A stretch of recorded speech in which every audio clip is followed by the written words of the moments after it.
Have you ever watched a fighter like Israel Adesanya move around the cage or the ring and go, how does he twitch and make his opponent so hesitant to attack, but then exploit him with those feints? Today's episode is going to be perfect for you because it's going to break down exactly, first of all, how you use feints, why you use them, what sort of distance you should be at, and ultimately how they help you win fights. We're going to go through all of it right now.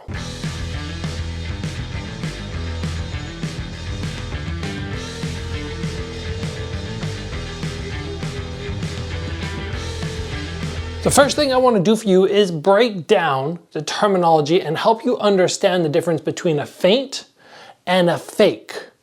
A fake, in my mind, is when you do something like you come up for a front kick and then you transition. Or maybe you come out with a jab and you transition to a hook. You throw a technique making somebody believe it's going to come a certain direction and then you switch. That is a fake. A feint is when we deliver a deceptive movement which makes the partner or opponent think that we are going to throw something. Now, the big strength in doing this is it becomes very difficult to read when your opponent is actually going to throw. If every time I step forward, I completely commit to the shots, my opponents know as soon as I start movement, they need to be really prepared and they need to be ready for a full-blown attack.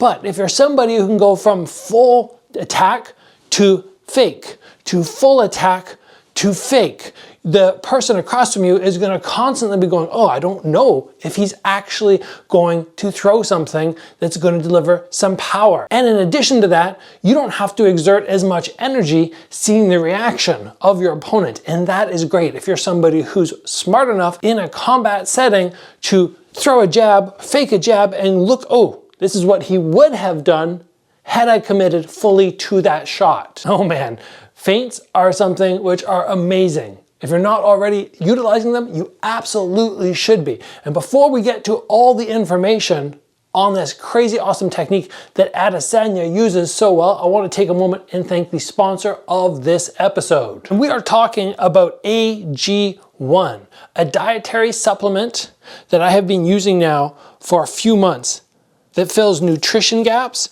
promotes gut health, and supports whole body vitality. This product is something which I take in the morning because it has 75 vitamins, minerals, and whole sourced ingredients. Just before I head out for my run, I throw it down, and you know what? My immunity has been really, really good, which is something in fight camp, which is so important. I want to make sure I'm healthy and I'm not getting sick and missing training sessions. So being able to basically fill in one glass all the nutrients that I might be missing in my diet, because let's be real, it's hard to get everything I need.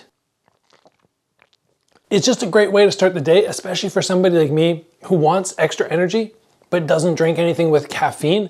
This has been my alternative. What you can do is you can head over to athleticgreens.com/Gabriel Varga and you can get yourself this liquid dietary supplement. It's D3 plus K2. In addition to that, you're gonna get 5 travel packs. And this is a product that I'm very excited to share with you guys because you know I'm all about health and I push my body to the limit all the time, and I'm always looking for those extra ways to recover faster and give my body the nutrition it needs to push. So let's return to talking about feints. Now, the first thing that you have to understand if you're somebody who wants to draw a reaction or read your opponent, you have to make your feints believable. And something that helps make them believable is a little bit of motion through the whole body that replicates a certain attack. So for instance, if I want to fake a jab, and my jab normally looks like this, I don't have to worry about going all the way out, but the little shoulder twitch, that's really gonna help. It's gonna help sell it. So I just pump out and I get that little motion as opposed to just moving my hand. If you can engage the whole body, that's gonna be very important to helping sell these feints. And I see a lot of people forget to do that. When I'm in front of somebody and I'm sparring, they're kind of pawing with their arms, and I'm going, well, you're not moving the rest of your body, so I'm not worried about it, and I'm not going to react to those feints. And then in turn, they don't gain any reaction on what I might do if they actually threw the technique. The next thing that you'll note when you see Adesanya throw fakes is he's very good with distance. He's just outside of range where he can't be hit, but he's still in that zone where people feel threatened. If I take a big step back and I try to fake from here, or feint, sorry, what's gonna happen is this guy's just gonna go, yeah, no, I don't believe it. I didn't think he'd be able to hit me there because he's too far.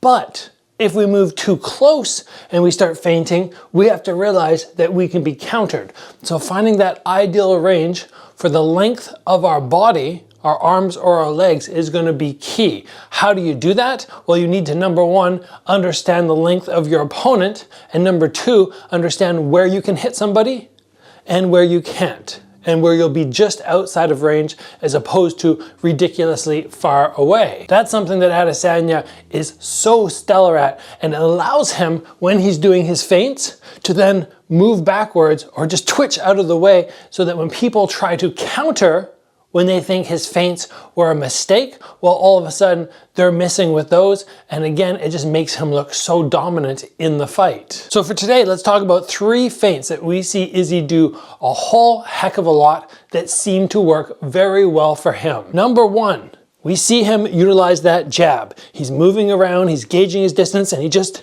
flicks. He just pumps a little bit. And very often his hands are a little bit lower. He doesn't hold his hands up here. So he'll come from this zone and just twitch. And he's just getting that shoulder pushed forward a little bit. And again, it's giving him that little bit of a reaction. And sometimes he might pump and then go, oh, okay, now the opening is there, and commit to his next shot. Now, I'm not saying you have to do it like Izzy and drop your hands down here to feint properly, but just keep in mind that if you are in this zone where you know you can land, if you step back, it's okay to lower one hand as long as you are, like Adesanya, ready to get yourself out of the way if that shot happens to come back at you. The next feint that we will see him throw very often is off the back leg. He's gonna push his hip forward, and he just does this by taking that back foot, disconnecting the heel, and pushing the right hip forward. This is gonna replicate a roundhouse kick, and again, it's gonna get him that reaction of somebody either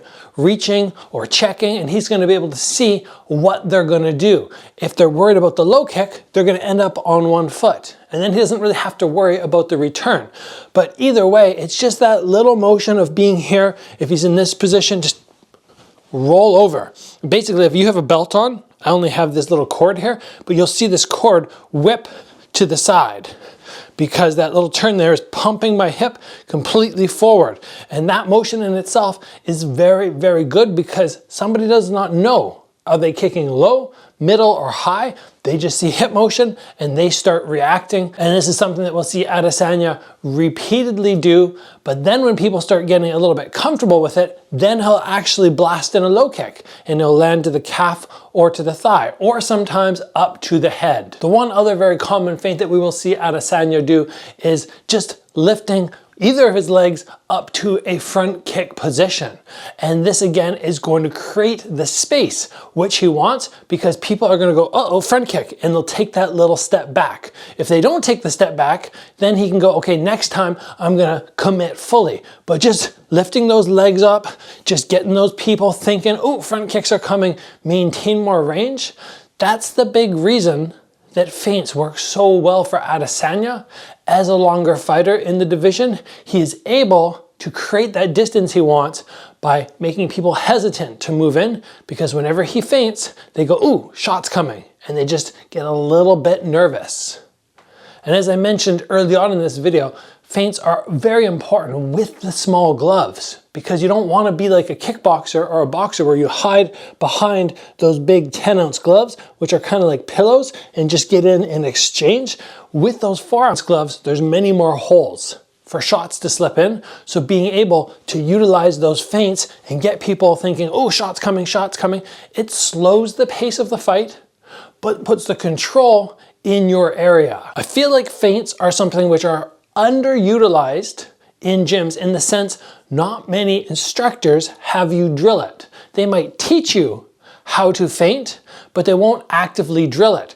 If I was wanting to teach you guys how to do this, how to feint and drill, you could do it with a partner for sure, but you can also do it on your own. And I know when many of you guys are sitting at home right now watching this video, you don't have training partners and you have to come up with something to do by yourself. So yeah, okay, you can absolutely feint. You can get up and start going, okay, I want to understand distance. So what I could do here is I could grab something, so I start going, okay, I don't want to throw my front kick here because that means I'm going to be hitting this object. I want to learn how to do it just out of range. And then I start lifting my knee and just get that quick reaction and really try and sell it. When I throw my jab, I try and sell, but then what you want to practice doing is going, okay, in that little twitch right here, what is this guy doing? And you make yourself decide in an instant, is he open or is he dangerous? So once I finish my twitch, okay, I gotta back away. Okay, I gotta back away. I gotta back away. This time, twitch, no, I hit. Twitch, hit. And you do that little game back and forth with yourself, where in the split second, right after you throw your feint, you decide exit or enter. And then you have to practice taking that extra little step either direction. And this, in my mind, is why Adesanya is so absolutely fantastic when he does this. He's believable, and then he has a follow-up or an exit strategy as soon as he's done. And again, it's all gonna be on you, because there's not gonna be a very good chance that you're gonna go to a gym where they're just gonna have you take 15 minutes every class and go twitch, exit, twitch, attack, twitch, attack, roll the hip, move back. They're probably not gonna have you do that. It's a slower pace class, and a lot of people, a lot of instructors want action, action, action. So you have to stop, and you have to take moments at home to do this type of training yourself, something like 3 3-minute rounds, where you're not worried about getting your heart rate up really high, is gonna be perfect. You're just taking that time to practice getting that motion looking realistic, and then practice attacking or exiting right after. Because we have to remember, feints are fantastic, but if you feint and then you get tagged for it, which we've seen Adesanya do a couple times when he makes a mistake, then it's not worth doing, and it's a waste of your time. So let's call it there, everybody. Remember, sponsor of this episode, AG1. You can head over to Athletic Greens /Gabriel Varga and pick up some fantastic dietary supplement to make sure you're staying as healthy as possible. If you enjoyed the episode, please give it a like. If you have not already, join that channel, get subscribed. Train hard, guys. I will see you back here soon for another episode.